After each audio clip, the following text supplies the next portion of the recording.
All right, so who am I here with? Coach Arabia. All right, so you're the coach of the football team, correct? I am head football coach. So our project that we are doing is about long-term injuries and health, especially with head trauma injuries in professional football. Just to start off, do you have any statements on that?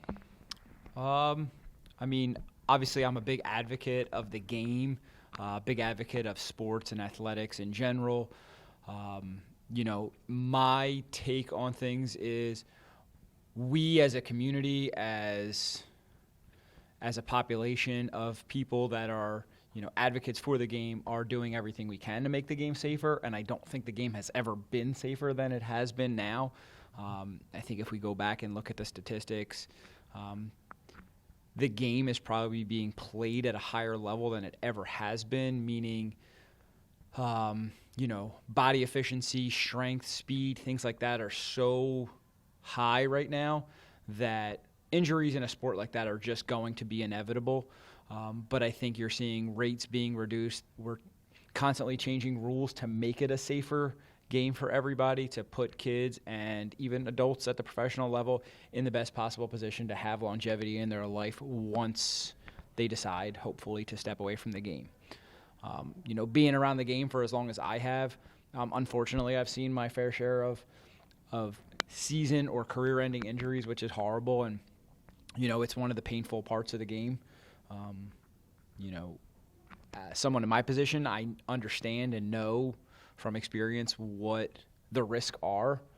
You try and make sure you let every parent and every kid know that you coach what those are, and obviously they have to accept the responsibility of that, but it doesn't make it any easier when those things happen.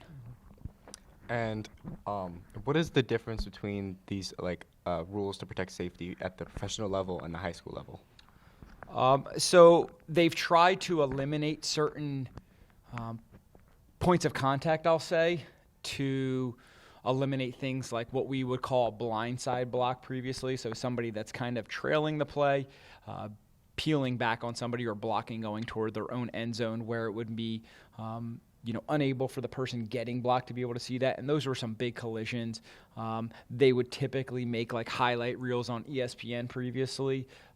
But I think the game knows better now that there's really no place for that to be able to protect the people that, we're all trying to enjoy this sport. And, what this sport has given to us is so much more than what everybody sees on the field. I think the NFL has made about 50 rule changes since the early 2000s. If I didn't mention that specific number previously. One of them that they just passed yesterday was changing the kickoff rules to try and eliminate some of those contacts at a high level. Guys running full speed that weigh 250 pounds potentially from 40 yards apart could really do some damage to somebody. So I think they're constantly trying to evaluate what those steps are and how to eliminate some of those contacts that could potentially be dangerous. And a question about the equipment. I know a few years ago, the NFL tried to regulate helmets more, and a lot of players had backlash on that.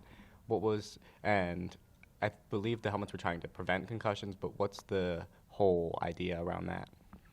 Well, so the study that was conducted was an independent study. I don't remember the exact company that did the study, but basically they evaluated helmets from a wide array, a wide scope, and they basically graded them on a scale and said these helmets are suitable for what we're looking for, and there's certain helmets that weren't suitable.